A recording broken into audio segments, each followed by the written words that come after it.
guys, no? At ito pong update sa aking pinapagawang bahay, sa aking tiny bungalow house na box type.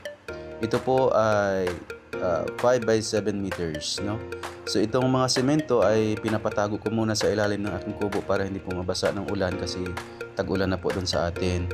Kaya ang sabi ng kontraktor, mas mabuting itago niya muna sa ilalim ng kubo para hindi maulanan, no? At yan po, at ngayong araw ay magkakabit sila ng poste, foundation sa aking bungalow type house. Yung aking naipadalang pera po ay nagkakahalaga ng 51,000 pesos. Labor and materials na po yan.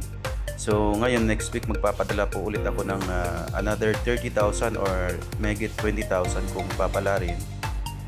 Ay dahil para magtuloy-tuloy ang kanilang construction at tuloy-tuloy ang aking suporta sa aking mga materyales. Ayan, yan po ang aking contractor, ay maasahan. Sa kanya ko na po pinagkatiwala ang lahat dahil masyado siyang honest. Kinilatis ko po muna siya, taga sa amin po siya sa probinsya namin sa Antique.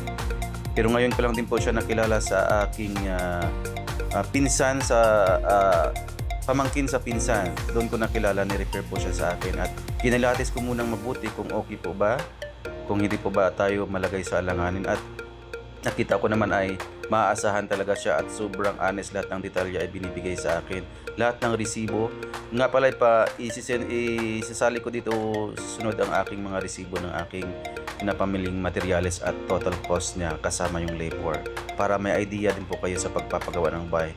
First time ko rin po ito at sana po subaybayan yung aking pagpapagawa ng bahay.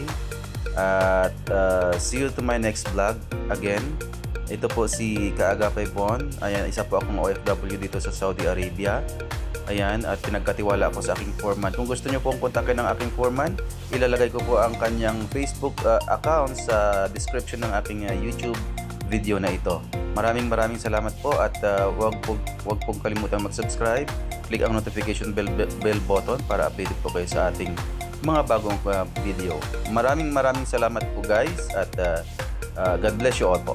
Ayan, see you to my next vlog again sa pag-update ko sa aking bungalow type. Thank you.